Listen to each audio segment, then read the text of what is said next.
सारे दोस्तों को और सारे सीनियर वार्डन को मेरा इस स्वतंत्र दिवस का बहुत सारे शुभकामनाएं और मैं बताता हूँ।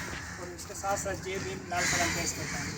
साथियों, आप सारे जानते हैं कि आज क्यों हम ये तिरंगा के नीचे खड़े हैं, क्योंकि ठीक आज के दिन हम 200 साल अंग्रेज़ के साथ लड़ाई करके इस देश को आज़ाद दिलाए थे और उसी के जश्न मना रहे हैं।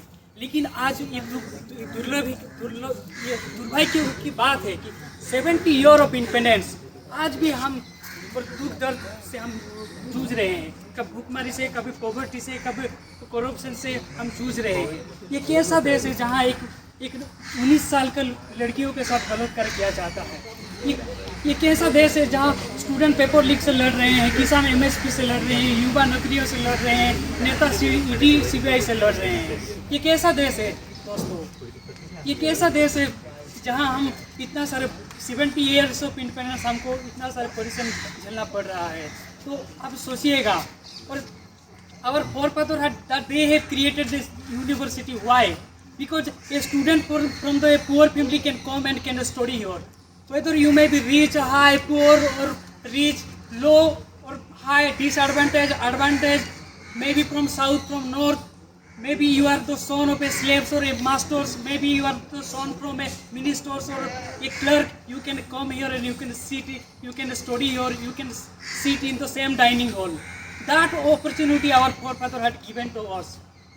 Our forefathers had a dream so that a 20-year-old boy can come to this JNU and can challenge the Prime Minister of India.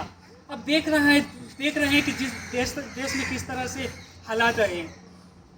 आज हमारा वीर जवान सेना में तैनात है और हमको सुरक्षा दे रहे हैं। लेकिन ये दुर्भाग्य की बात है कि देश के अंदर ही स्टैम्पवर्ड के दौरान कई सैकड़ों लोगों का जान जाता है। बोले चाहे वो महाकुंभ हो, चाहे दिल्ली का स्टैम्पवर्ड हो, चाहे वो कर्नाटक हो, चाहे पुरी का हो। ये कैसा देश है दोस्त? अब सोचिए कि अब डॉक्टर भीमराव अंबेडकर कहते थे कि I measure the progress of society by the degree of progress that women have achieved. लेकिन आज वाराणसी में एक 19 साल लड़की को 6 दिन तो 23 लोग मिलकर बलात्कार किया जाता है और ये सरकार अभी कोई एक्शन नहीं, कितने चुपे के कारण ये सारे हो रहा है। तो आप सोच लीजिए कि आपका जिम्मेदारी क्या है। और हमको अभी इसके खिलाफ लड़ना होगा। अंबेडकर कहते थे कि एजुकेट, एडिकेट and organise. Education does not mean like earning knowledge and getting a good job. Rather to fight against the corruption like illiteracy, malnutrition, poverty. आपको लड़ना होगा और तुम जैसे ही सोचोगे ऐसे बन जाओगे। गांधी कहते थे men often become what they believe themselves to be. If I believe then I acquire the ability to do it. But if I believe I cannot do something, it makes me incapable of doing it.